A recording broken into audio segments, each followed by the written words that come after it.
Heat caressed her face and shoulders. Warmth permeated her body. She could almost imagine the sun's warm rays bathing her in perpetual light and heat. Fresh air circulated through her nostrils.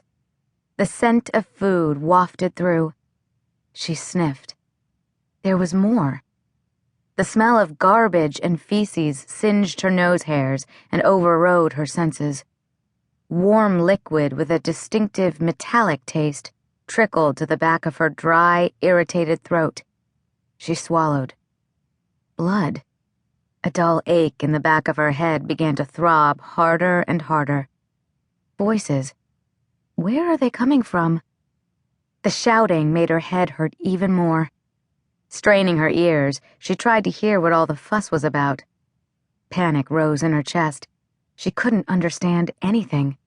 Not a word. She wasn't on the Loconuist spacecraft. Feeling more than a little dazed and confused, Eva strained to open her eyes. She snapped one shut when a sliver of sunlight temporarily blinded her. Her heart beat faster.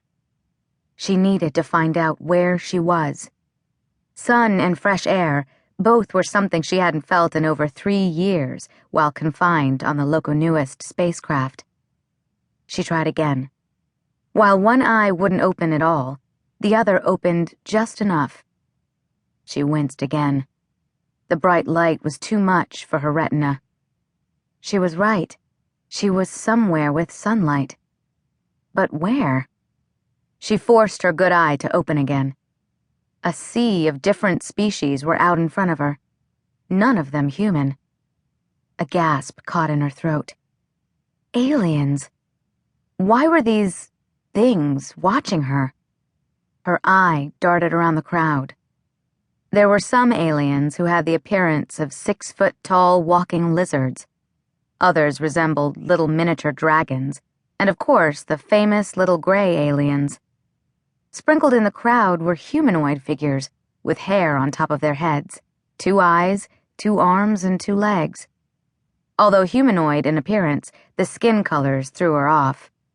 Not the colors she was used to on Earth, but gold, pink, blue, and green. For God's sake, green. A chill ran down her spine. Eva tried to pull her arms closer to her body, but they wouldn't budge. Looking to her right, a man, or what appeared to be a man, was holding tight to her arm. Another one was on her left. Both men stood just over her 5-foot-4-inch frame and were shirtless, their thick muscular frames exposed to the heat.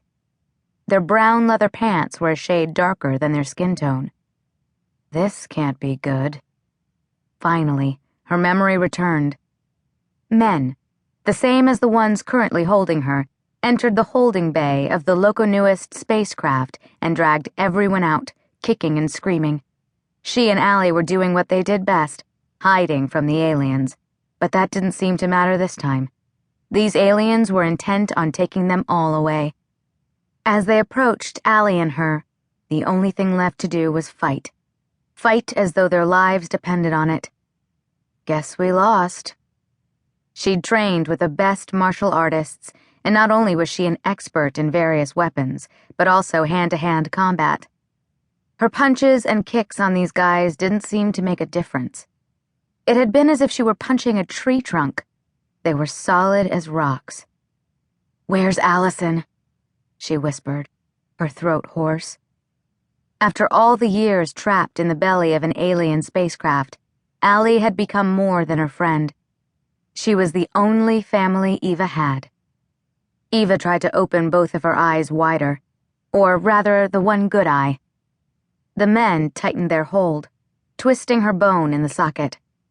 Excruciating pain surged through her. "Holy shit! Let me go, you bastards!" She tried her best to wiggle out of their grasp, letting her legs drop from underneath her. No luck. Pain fired up her arms, around and over her shoulders. Her outbursts did nothing but rile up the crowd. The noise level rose to an almost deafening roar. Pausing a second to comprehend what was really going on, she looked around and stiffened as the realization struck her.